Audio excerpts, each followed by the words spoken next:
Hi YouTube, it's me, Dani. I want to do something a little bit different than I'm normally doing, and that is I'm going to discuss my recruitment process with Emirates. For those people that don't know, I also used to work for Qatar Airways. So in my life, I've attended 2 airline open days, assessment days, whatever you want to call them, and both times I was successful. The first time I applied with Qatar Airways and I got the job, and then the second time I applied with Emirates and again I got the job. So while I'm not working in recruitment, I don't work in HR, I don't know exactly what the airlines are looking for. Obviously I was successful at both, so I'm going to share my tips for passing the recruitment day. First off, I'll just share my story. So it was back in 2017. That's when I decided that I wanted to become a flight attendant. I was working in marketing back in Melbourne, Australia. So before that, I had never thought about becoming a cabin crew. I never applied for any airlines before. And when I decided that I wanted to work as cabin crew, I decided that I wanted to work in the Middle East because I wanted to be somewhere centrally located. I knew that the packages were quite good and I wanted to just have access to the whole world. I wanted to work for an airline that traveled everywhere because my main motive to join was to travel the world. And if I were to join Qantas or an Australian airline, the only issue I had with that, from Australia, you're so far away from everywhere. There's only so many destinations that you can travel to from Australia. So that's why I thought I want to work in the Middle East. Now, my first preference was to work for Emirates because in Australia, I think they're the most well-known airline. So I definitely thought of Emirates as my first choice. But at the time, it was 2017, Emirates, they stopped hiring for a long period. So there was no information about when they would recruit again. So I looked at alternatives, and I had flown Qatar Airways a couple of times when I traveled to Europe, and I knew they were a good airline. I also looked at Etihad, and the only way to apply for these airlines is to physically attend an open day. So they hold these open days all around the world, random dates. All you need to do is attend, and I think you just have to bring a CV with you. I can't remember exactly if you need a portrait photo of yourself as well attached to your CV. I can't remember if I uploaded that after the open day or I brought a little photo of myself along with me. Anyway, it says it all on the website, so you can check that out for yourself. Like I said, I had to wait for an open day in order to apply for the airlines. So I applied online with Etihad, and they actually sent me an email and said they were interested in me. However, they didn't have any open days in Australia coming up. So I just kind of put that aside, and then I looked at Qatar Airways. Again, they didn't have any open days coming up in Australia, and I wasn't really looking to travel overseas to attend an open day. I wasn't that desperate. So I waited, and I think it was maybe only 2 months or so after I decided to become a cabin crew, and I checked the open days for Qatar on their website, and they had one in Melbourne in a couple of weeks' time. I couldn't believe it because that was the only open day they had in Australia, and it was in Melbourne, which is where I'm from, my city. So what I did in preparation, I tried to find as much information online about the open days for Qatar Airways, similar to what I'm filming now. So hopefully if you're looking to apply for Qatar or Emirates, you can check out this vlog and maybe it can give you a few tips. And then I went along on the day, and there was I think there was around 300 people or so. There was quite a lot. I wasn't expecting it. I had never been to one of these things before. Basically, you go through a few different rounds, and each round they cull a certain amount of people, and then throughout the day the numbers become smaller and smaller and smaller. So for Qatar and Emirates, it was very similar, the style of recruitment. For both airlines, the first step was the CV drop. So you line up in a line, and for Qatar there was 2 recruiters, and you would go up to one of the recruiters when it was your turn to drop your CV, and you walk up and you give them the CV, and she asked me a question. I don't remember what it was. It was something simple like, what do you do currently for work? Or maybe it was, why do you want to work for Qatar? Something simple like this. Like, it was one question. I handed my CV and that was it. So then after that, we had to wait till everyone was done. You can imagine, with hundreds of people, it took some time. And I think they called you or you got an email maybe to say you got through to the second round. It might have been an hour after that. I can't remember exactly because it was in 2017. I did end up getting through to the next round, and the next round was an English test. So for me, as a native speaker, I only speak English. It was quite simple. I'm not sure how people that English is not their native language would have found it, but for me, I thought it was very straightforward. Nothing too complicated. So I got through that round, and I think at this stage there might have been, I think there was about 25 of us left, maybe 20. It wasn't so much, like the numbers were really small by this stage. And then the next round after that, we did a height test. All the Middle Eastern airlines, one of the prerequisites for the job is you need to reach 212 centimeters. That's without shoes on, standing on your tiptoes and reaching. So I knew that this was coming from the research that I did. So prior to the open day, I'm short. I'm only 160 centimeters. I do a lot of yoga and I practice stretching my body so that I could reach that 212 mark on the wall. So if you're short like me, then make sure you mark that measurement on your wall and just practice touching it so you're confident in reaching it on the day. I was very nervous about that part because I am quite a small girl. And for Qatar, I remember I had to reach the 212 centimeters on both arms. So I got through that round. They also asked me a few questions, I think, through that round. I can't remember exactly. Anyway, I got through to the next round, which was like a group task. So they divided us into 2, gave us some sort of problem, and then we had to almost do a debate. So one group looked at the pros and cons of one thing, and then the other group looked at the pros and cons from the other side, and then we had to present it to one another. And I think everyone had to speak in front of the group. For this kind of task, you don't want to be the boss, like overpowering everyone, but you do want to voice your opinion, whilst at the same time you want to be listening to other people. And I think what the recruiters are doing is just looking to see how you interact with other people. I got through that round, and then finally after that they presented a presentation on the job. It was like a PowerPoint presentation. They went through everything. After that, I had the final interview. So the final interview for Qatar was the same day. And the final interview was really short. It was maybe 5 to 10 minutes. And I just sat down with one of the recruiters, and she basically asked me, like, what is your biggest hesitation about moving overseas? It was nothing too difficult, and it was very short.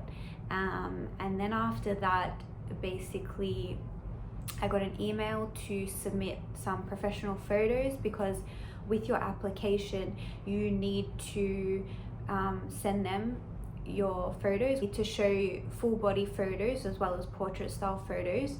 I'm going to put a link to my blog because I did do a blog post about this, and in my blog post I have pictures of the photos that I submitted to the companies for Emirates and Qatar, so you can take a look at that if you are successful and you need to see what kind of photos you need to send to the airline. But I wouldn't get the photos until you're actually successful getting the job, because I know people, they rocked up to the Qatar Airways open day in Melbourne and they already had done all the professional photos. They paid hundreds of dollars to take these photos and they didn't even get through. So I wouldn't worry about the photos until you actually get the job, because they can be expensive, and I just wouldn't bother unless you're actually hired with the company. That was my story with Qatar. I then ended up getting the job with Emirates because said my first choice was always Emirates, but they weren't hiring for a long time, and I think it was in 2018 they started to hire again, and it turns out that it was 2019 and they had an open day in Warsaw, Poland, and I actually had a layover in Warsaw, Poland the same day that Emirates were hiring. And I wasn't sure whether or not I wanted to move airlines because I was quite happy with Qatar. It was just that this opportunity presented itself, and I was thinking, that's a little bit strange that, you know, the one day I'm in Warsaw, like Emirates is going to be hiring that day.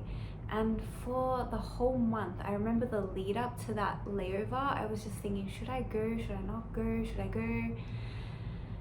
And then I decided, you know, I didn't even make the decision until I actually landed in Warsaw, because I was like, maybe they're going to change my roster. I don't know what's going to happen. But I remember when I packed my bag for the layover, just in case I go to the open day, I'll pack a business suit for the open day. And I got there and something just inside of me said, just go. So I know it was really naughty of me, but on my layover, I went to the Emirates open day, and I kind of had this attitude like, I don't really know, like I don't really care if I get it or not, because like I'm already working as a cabin crew. I just kind of wanted to see, like, will I get the job? Am I interested to work at Emirates? I wasn't really sure at this stage what I wanted. But I remember when I went to the open day, there was only one recruiter there, and there was about 100 people at this open day. I was really lucky. So there wasn't as many as when I was in Melbourne. And the recruiter, she started off the open day with a presentation on Emirates and Dubai, and she sold it to me. Like I remember after watching the presentation, I was just like, I think I want this job. Like I think I want to go to Emirates. And I knew that I would have to start from the beginning, and I'd have to redo the training, and it would be a long process. I remember that recruiter, she sold it to me. I was like, yep, I think this is where I need to be. So I stayed at the open day. The first stage for Emirates was the CV drop, so the same as Qatar. I handed in my CV. I remember I went up to the recruiter and I was very honest. I told her I'm on a layover. I said I'm currently working for Qatar. She asked me why I want to move. I said, look, Emirates was my first choice. I wanted to join Emirates, but you guys weren't hiring back when I decided to be a cabin crew. And Qatar, they had an open day in Melbourne, so I went and I got the job. And I said, I saw that Emirates were hiring today in Warsaw, and I'm here, and I'm here to just see what happens. And I think she must have liked my honesty, or she liked me, and I got through to the next round. The next round was a group task similar to Qatar, where you have to kind of present to the rest of the group. You need to talk to other people, and I think the recruiter was seeing how you interact with others. I got through that round. The next round after that was a height test. So again, I had to reach 212 centimeters, and for Emirates, they also measured me. So to make sure that I was 160 centimeters tall. And after that, we had to do another group task where we discussed kind of like a debate. They gave us like one problem and we had to kind of talk amongst each other and discuss different solutions to the problem. There was no right or wrong answer. It was just mainly to see how you interact with other people. Got through that round, and I think that was the final round for the day. I think there was about 12 of us that got selected, and after that we sat down, we did some paperwork, and they sent us an email to do 2 tests. Now, because I'm a native speaker and I'm Australian, I didn't have to do the English test. Whereas I know that the Polish people that were at my open day, that English was their second language, they had to do an English test for Emirates, and this was done online.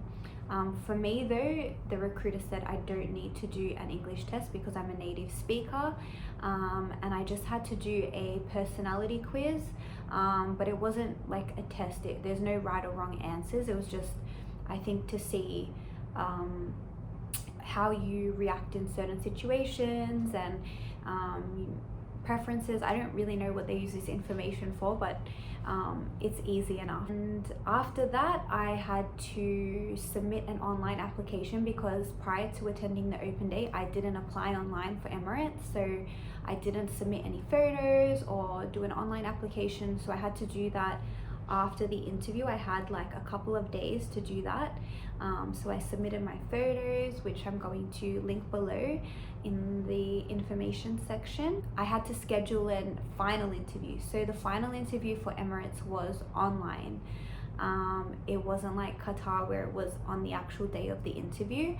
So I scheduled that for maybe a few days. I think it was 5 days after my open day, so that worked out well because I had to fly back to Qatar that night from Warsaw, so I didn't have longer than that one day to be at the open day. And then thankfully the interview was online, so I did that at a later date, and the interview went for about 45 minutes. It wasn't that difficult. The recruiter was very nice. I think it was more like just a conversation. It wasn't so much like an interview. She asked me a few questions in the beginning, but then towards the end she was speaking to me almost like a friend.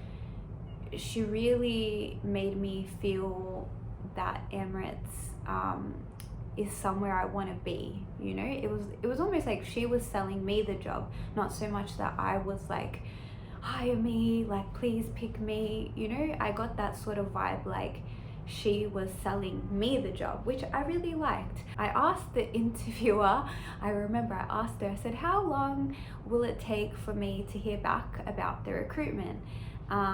Because I wasn't in a hurry to get the job. And she said to me it'll take 4 to 6 weeks after the final interview to hear something. For me, I know for some people it took them a long time to get their golden call, which is the call to say you got the job. But I know for me, I got it after about 3 days after the final interview. So it was very soon. I remember I got a call from Dubai. I answered it. I thought they were going to tell me that my photos weren't the correct size or that there was an issue with my application.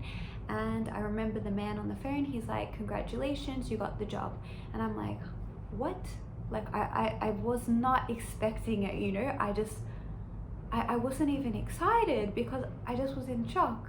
I was like, but what, really?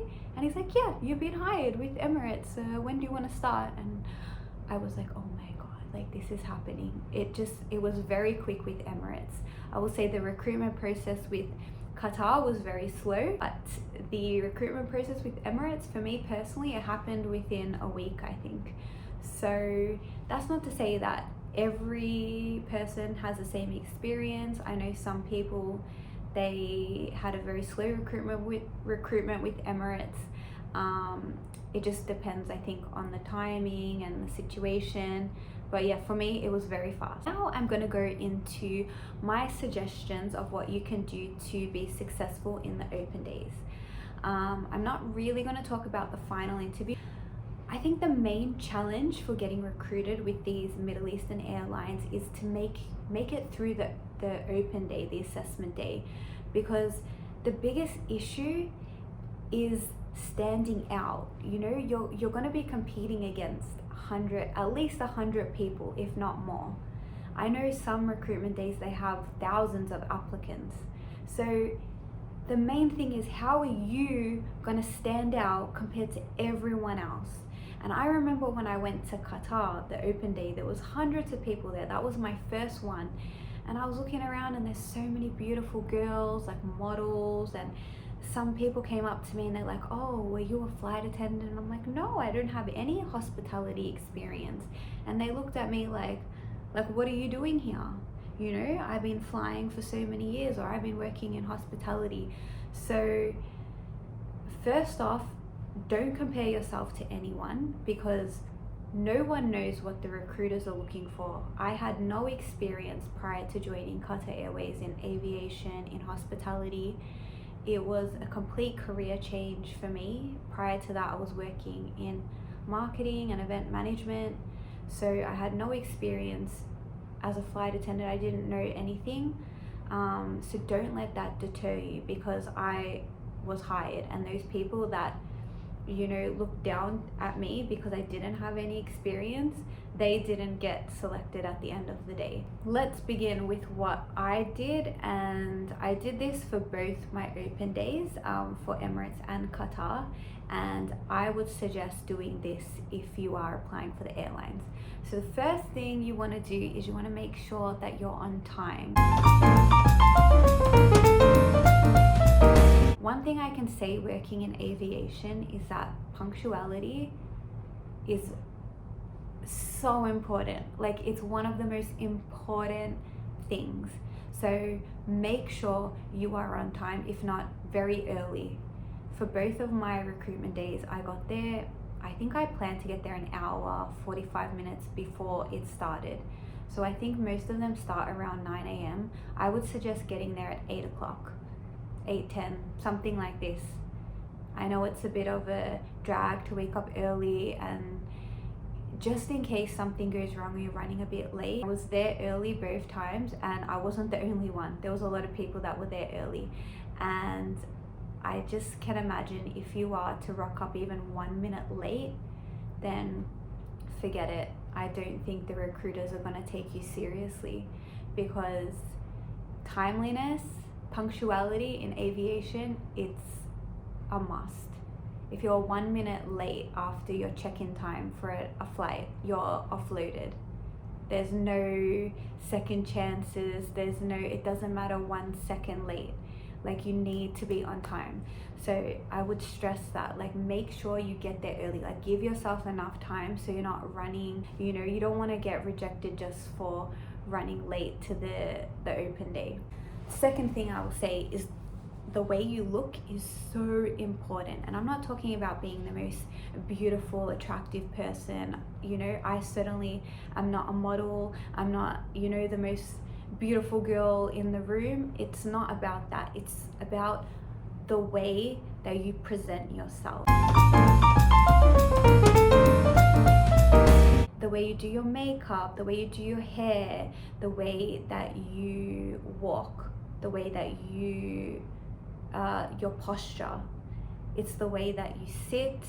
I think it's very important to have a very good professional first impression. You know, like I said, for both airlines, the first thing we had to do was a CV drop. So you're going up to the recruiter on your own, you're walking to them, you're handing them your CV, and that is such a crucial part of the day. In my opinion, I think that's when they actually pick who they're going to select. The very first impression that you make. And you want to make sure that you look immaculate. For both of my interviews, I wore a business suit or a conservative skirt that went to my knees, a blazer, a shirt. I know for my Qatar one, I wore a blue suit, navy blue. And for my Emirates one, I wore a black suit. And both times I had bright lipstick. So Emirates, obviously I wore the bright red. Qatar, I think I had like a bright pink, because for Qatar you can wear burgundy, pink and red.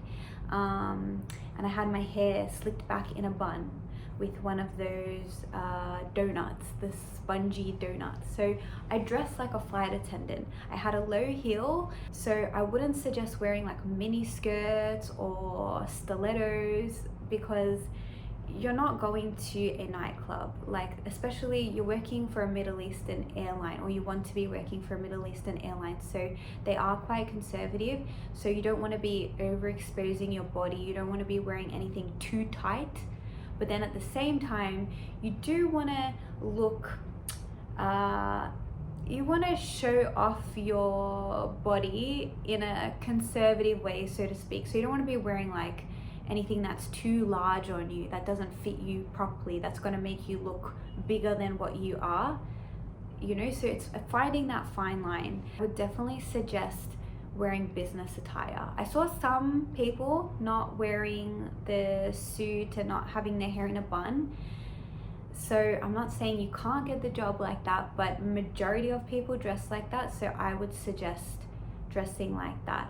That's what I did, and I got the job both times. I think it also allows the recruiter to see how you're gonna look in the uniform. Like, it makes it easier for them to visualize what you look like representing the brand, because ultimately that's what you are when you're a cabin crew. You're a brand ambassador, you're the face of the company. You know, everyone hears about Emirates or Qatar Airways, but the flight attendants, they're the ones that are actually in front of the customers. They're the ones that the customers look up to and people admire. You know, you're the face of the company, so the way that you look is very, very, very important. The third thing that I think is really, really, really important is your energy. I'm really big on energy, and this is not just in terms of aviation, but anything in life, any recruitment. You want to have a positive energy, because I think that's something that people can just pick up on, and it's not something that you can fake, because some people think like, oh, I'll just smile and, you know, act a certain way. I think recruiters, they meet so many people, they can see right through that. So if you're not being authentic and you're just putting on this fake persona, like, oh, I'm just, you know, I'm so happy, and I think they see right through that.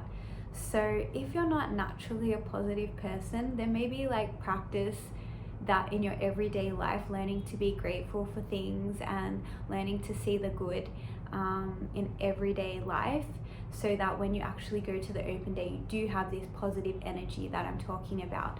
Because that's definitely one thing that I think any recruiter is looking for. If you have this energy within you that's happy and it makes people feel good and positive when they're around you, then I think you have so much more of a chance getting the job in any job that you apply for, because that kind of energy, it's contagious. And so if you have this happy, positive energy within you, you're gonna give that to the recruiter, and they might not even understand why they like you, but they're just gonna know, I like that person. So I think it's really important to have a very positive energy. That's something that I live by, and it's always worked for me in the past with securing jobs. The fourth thing is to make friends. So for both of the recruitment days, I spoke to as many people as I could. And you know what I found? Arriving early, there wasn't so many people there at both open days. So it gave me a good chance to just get to know the people that were there early. And all you have to do is just go up to a few people. It can be scary, I know, at first, but I assure you it's like the best thing to do when you go to these open days, because if you do get through each round, it's going to be a long day. Like, I know for Qatar, I was there from 8 a.m. and I don't think I finished till 4 or 5 p.m. in the afternoon.